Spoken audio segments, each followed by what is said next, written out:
से ज्यादा अहम है इंसान। इसीलिए आपके न्यूज़ 24 का बहुत बड़ा अभियान, कोरोना से बचाने वाला, सिस्टम को जगाने वाला, हकीकत दिखाने वाला, जिंदगी बचाने वाला, न्यूज़ 24 का अभियान आयुष्मान।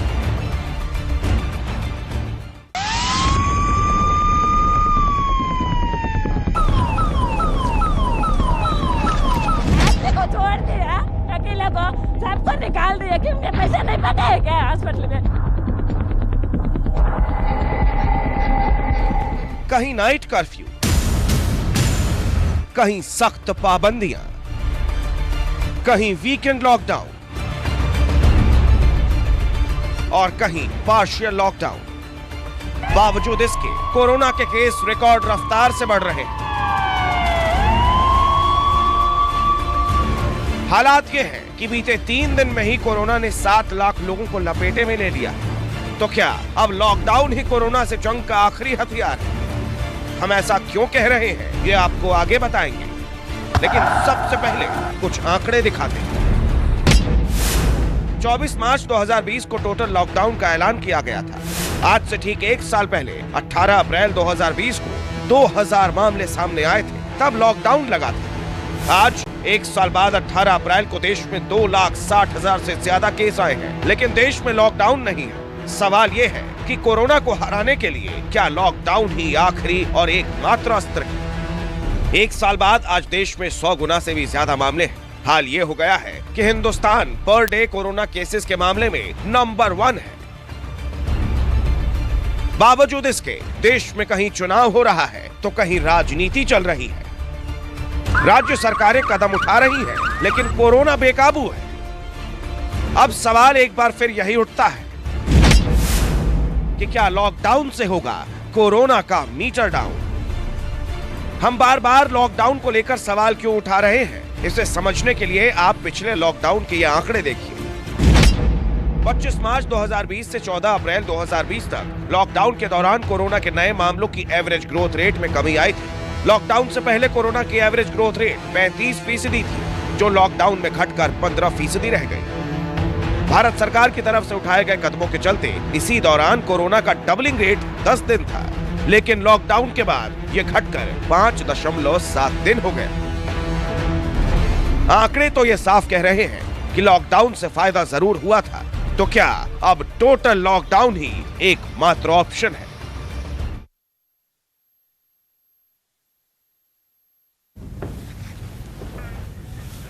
ये सवाल इसलिए जहन में आ रहे हैं क्योंकि देश के ज्यादातर राज्यों की अगर हम बात करें तो कोरोना की रफ्तार बेकाबू होती जा रही है और बेहाल होते जा रहे हैं वहां के अस्पताल। सबसे पहले आपको दिल्ली का हाल दिखाते हैं। यहां के कोविड अस्पतालों का क्या हाल है, ऑक्सीजन की सच्चाई क्या है और कोविड मरीजों के लिए जरूरी दवाई मिल रही है या नहीं। अब आपके सामने इसकी सच्चाई आने जा रही है, देखिए। कोरोना की बढ़ती जो संख्या है वो कहीं ना कहीं डरा रही है, लोगों को परेशान कर रही है। वजह ये भी है कि दवाइयाँ जो हैं कई जगह मिल रही हैं, कहीं नहीं मिल रही। अगर हम बात करें पेशेंट्स के, अस्पतालों में क्या हालात हैं, मेरे साथ कुमार हैं जो अपने भाई के लिए दवाई लेने निकले हैं। क्या लेने निकले हैं और किस चीज़ की कमी आ रही है, क्या आपको लग रहा है? हॉस्पिटल में एडमिट किया, तो बाकी दवाइयाँ तो दे पा रहे हैं। उन्होंने बोला कि रेमडेसिविर उनके पास हॉस्पिटल में अवेलेबल नहीं है, अगर हम कहीं बाहर से अरेंज करके दे पाएँ तो वो दे देंगे, मतलब क्योंकि उनको शायद और लोग ला के दे रहे होंगे, इसीलिए तो मैं इसके लिए निकला पता करने के लिए। तो रेमडेसिविर कहीं मिल ही नहीं रहा। आपने कहाँ पता कर लिया? मैं तो सबसे बढ़िया जगह देखा कि एम्स के सामने इतनी सारी दुकानें होंगी, मैं यहाँ आ गया कि यहाँ तो जरूर मिल रहा होगा। पर यहाँ सारे दुकान वालों ने सीधे सर हिला दिया, बोला नहीं। कह रहे हैं कि डिस्ट्रीब्यूटर के पास मिल रहा है, डिस्ट्रीब्यूटर के पास गया? कुछ नहीं बता रहे हैं डिस्ट्रीब्यूटर। हमें कहाँ से, आम जनता को अब डिस्ट्रीब्यूटर कहाँ पता होगा, कहाँ डिस्ट्रीब्यूटर? हम तो अब दुकान की तरफ जाते हैं, दुकान वाले कह रहे हैं कि नहीं हमारे पास नहीं आता। अगर ऑक्सीमीटर की बात करें, आपके पास है, क्या रेट आप दे रहे हैं उसका? 1500 का, 1200-1500 कंप्यूटर में आता है। इससे पहले कितने का मिलता था? 1200 और 1200। रेमडेसिविर जो दवाई है वो नहीं है, आपके पास कंट्रोल के अंडर है, वो प्राइस वहीं पे मिलेगा हॉस्पिटल। ऑक्सीमीटर कितने का मिल रहा है आपके यहाँ? ऑक्सीमीटर अभी तो नहीं है, कल तक हमारे पास था, अभी शॉर्ट चल रहा है। शॉर्ट चल रहा है ये 1300 रुपये। 1300 रुपये का आपके पास मिल रहा है। और ये जो आईवर्क्टिन मैक्टिन क्या है, ये है, ये मिलती है? ये प्रिस्क्रिप्शन मिलेगी या वैसी मिल जाएगी? और ये रेमडेसिविर रेमडेसिविर नहीं मिल रहा। ये दवाइयाँ मिल रही हैं आपके पास? अगर इसकी बात करें आईवर्क्टिन की मिल रही है। और ये रेमडेसिविर नहीं, और ऑक्सीमीटर ऑक्सीमीटर है। क्या रेट दे रहे हैं आप? ऑक्सीमीटर अभी आए नहीं है सर अभी। वैसे क्या रेट दे रहे हैं आप? 2000 का दे रहे हैं ऑक्सीमीटर। ये दवाइयाँ मिल रही हैं आपके पास? आइवर्मेक्टिन क्या है ये? हाँ सर, इजीली अवेलेबल है। मिल रही है ना सर ये? और रेमडेसिविर सर अभी गवर्नमेंट के अंडर में है। अच्छा, लोकल आया नहीं। ऑक्सीमीटर है गवर्नमेंट ने अमेंडर ले लिया सर। ऑक्सीमीटर भी जो जिसको अवेलेबल नहीं मिल रहा है, आपकी साथ वाली 3 दुकानें दे रही हैं सर। होगा सर, हमने मंगाया नहीं, हमें तो यही जवाब मिला जो हमारे डिस्ट्रीब्यूटर से। और ये एम्स के जो सामने और सफदरजंग के सामने ठीक है वो दुकान है। यहाँ की स्थिति ये है कि यहाँ पे सिर्फ ऑक्सीमीटर एक दुकान पे नहीं है, स्टॉक नहीं है। दूसरी दुकानों पर अगर हम बात करें वहाँ पे रेट 2000 तक पहुँचे हुए हैं। ये स्थिति राजधानी दिल्ली के हैं। कुछ चीज़ें ऐसी हैं जो महंगी ज़रूर दिख रही है, जैसे खासकर ऑक्सीमीटर जिसकी हम बात कर रहे थे, वो महंगा ज़रूर है। लेकिन ये ज़रूर है कि इन इलाकों में ये तस्वीरें यहाँ कहती हैं कि अवेलेबिलिटी जिस तरीके से कहते हैं कि मिलेंगी यहाँ पे, वो फ़िलहाल दिख रहा है। लेकिन ऑक्सीमीटर का रेट जिस तरीके से बता रहे हैं वो महंगा चल रहा है कि डिमांड अचानक से बढ़ी है, इसकी कमी दिखने लगी थी, उसके बाद यहाँ पे भी इसके रेट ज़्यादा हैं। कैमरा पर्सन धीरज के साथ राहुल प्रकाश, न्यूज़ 24 दिल्ली। तो दिल्ली की स्थिति हमने आपको दिखाई। अब मुंबई की बात कर लें तो न्यूज़ 24 रिपोर्टर इंद्रजीत सिंह कल्याण के एक सरकारी अस्पताल पहुंचे। अस्पताल के बाहर कोविड टेस्ट कराने वालों की लंबी कतारें हैं, लेकिन टेस्टिंग सेंटर का शटर डाउन है। अस्पताल में ऑक्सीजन इतना ही है जो बामुश्किल 48 घंटे तक चलेगा और बेड्स की हालत तो पूछिए ही मत। कोरोना संकट के बीच महाराष्ट्र में अस्पतालों की स्थिति क्या है, ये जानने के लिए इस वक्त हम हैं मुंबई से सटे कल्याण में। और एक कल्याण का रुक्मणीबाई हॉस्पिटल है और यहाँ पर आप देखिए कि बड़ी संख्या में लोग कोरोना का टेस्ट कराने के लिए सुबह सुबह आए हुए हैं। ये लंबी कतार है और ये कतार आगे तक भी है। और यहाँ पर दोनों तरह का इनका टेस्ट किया जाएगा। पहले एंटीजन टेस्ट होगा जिससे कि तुरंत रिजल्ट पता चल जाएगा कि ये लोग पॉजिटिव हैं या निगेटिव हैं। इसके बाद RT-PCR किया जाएगा। RT-PCR में थोड़ा वक्त लगता है, ये सरकारी अस्पताल है। बताया जा रहा है कि इस समय 2 दिन का वक्त लग रहा है RT-PCR में और अभी तक काउंटर खुला नहीं है जो कि जांच करनी है। और सुबह से ही लोग करीब 100-150 की संख्या में यहाँ पर आए हुए हैं। और इस तरह के हालात कल्याण हो, मुंबई हो, हर जगह पर अस्पतालों में बने हुए हैं। तो आप समझ सकते हैं कि कितने बड़ी संख्या में केसेस आ रहे हैं।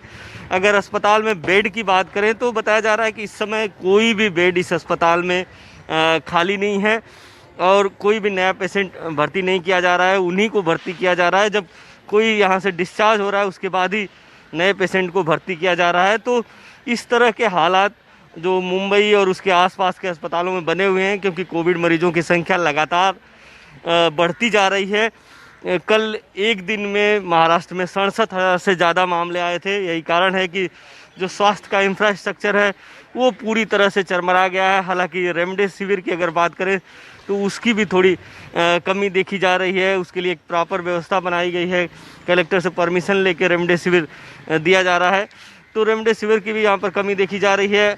ऑक्सीजन की अगर बात करें तो ऑक्सीजन बताया जाता है कि कल्याण के इलाके में, जिस इलाके में मैं मौजूद हूँ, वहाँ पर ऑक्सीजन एकदम से ख़त्म हो गया था। कुछ घंटों का ऑक्सीजन बचा था। इसके बाद जो यहाँ का स्थानीय महानगर पालिका प्रशासन ने किसी तरह व्यवस्था की और अब जो ऑक्सीजन है वो 1 दिन 2 दिन इसी तरह से आ रहा है। तो कहीं ना कहीं जो स्वास्थ्य व्यवस्थाएं हैं वो चरमराने लगी हैं। इसलिए लोगों से अपील है कि अपना बचाव खुद करें और कोशिश करें कि सोशल डिस्टेंसिंग का पालन करें, प्रॉपर मास्क पहने, ताकि हॉस्पिटल में आने की नौबत ही ना आए। कैमरा राजेंद्र के साथ इंद्रजीत सिंह, न्यूज़ 24 कल्याण। और अब बारी उत्तर प्रदेश की, खासकर यूपी की राजधानी लखनऊ की। यहाँ की रियलिटी रिपोर्ट लेने के लिए जब हमारे रिपोर्टर्स अस्पतालों के बाहर पहुंचे तो दंग रह गए। बीमार लोगों को अस्पतालों के बाहर इंतजार करना पड़ रहा है। हालात ये है कि एक अस्पताल दूसरे को मरीज रेफर कर रहा है, लेकिन दूसरे में भी बेड्स की भारी किल्लत है। इस वक्त मैं राजधानी लखनऊ के श्यामा प्रसाद मुखर्जी यानी कि सिविल हॉस्पिटल के पास मौजूद हूं और यहां की तस्वीर आपको दिखाता हूं कि तमाम सारे ऐसे लोग हैं जिनको बेड न मिल पाने के कारण वो अपने जो मरीज हैं उनका इलाज ठीक से नहीं करवा पा रहे हैं। ऐसे एक परिवार हमारे साथ मौजूद है, उनसे बात करेंगे। मैडम, क्या नाम है आपका? क्या नाम है आपका? नाम है प्रिया। अच्छा, आप यहाँ पे क्यों आई हैं? किसको लाई हैं? हम अपने भाई के साथ आए हैं। ये हमारे जीजा हैं, पापा को दिखाने लाए हैं यहाँ पे। हाँ, क्या बता रहे हैं अस्पताल में? अस्पताल में एडमिट नहीं है, बेड नहीं खाली है कह रहे हैं। और दिक्कत क्या है आपकी उनको? दिक्कत हमारे पापा के सीने में हफनी आ रही है, सांस लेने में दिक्कत हो रही है। जब आप यहाँ पे अपना पेशेंट लेके आए तो क्या बताया इन्होंने?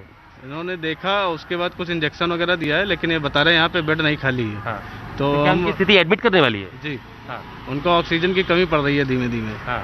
तो यहाँ पे बता रहे बेड नहीं खाली, ऑक्सीजन वाला कहाँ ले जाए, ना कोई केजीबी में बात हुई वहाँ भी नहीं खाली है, और क्या कहते हैं राम मनोहर लोहिया नहीं खाली है, तो हम लोग ले कहाँ जाएंगे ये पहले बताइए। बिल्कुल, तो ये एक आप देखिए कि एक बड़ी बात है कि लखनऊ का जो सिविल हॉस्पिटल है वहाँ पर जो पेशेंट्स आ रहे हैं, जो उनके तीमारदार हैं, उनको फिलहाल अस्पताल की तरफ से बताया जा रहा है कि यहाँ पर बेड नहीं है, आप उनको दूसरे सेंटर्स में लेके जाइए। तो इस तरह की एक बड़ी दिक्कत है जो आम मरीजों को फिलहाल राजधानी लखनऊ में अस्पतालों के बाहर भुगतनी पड़ रही है। कैमरा पर्सन धर्मेंद्र साहू के साथ अशोक तिवारी, लखनऊ, न्यूज़ 24। नमस्कार, मैं हूं मानक गुप्ता। अगर आपको हमारा ये वीडियो पसंद आया हो तो इसे लाइक और शेयर जरूर करें, और हाँ, हमें सब्सक्राइब और फॉलो करना ना भूलें ताकि आप देश और दुनिया की कोई खबर मिस ना करें। चाहे कोई ब्रेकिंग न्यूज हो या कोरोना वायरस से जुड़ी कोई भी अपडेट, पॉलिटिक्स हो या आपकी जेब से जुड़ी कोई खबर, इलेक्शन की कोई न्यूज हो, कोई कंट्रोवर्सी हो या फिर कोई वायरल वीडियो, सब कुछ मिलेगा न्यूज़ 24 पर। तो जुड़े रहिए हमारे साथ और देखते रहिए न्यूज़ 24।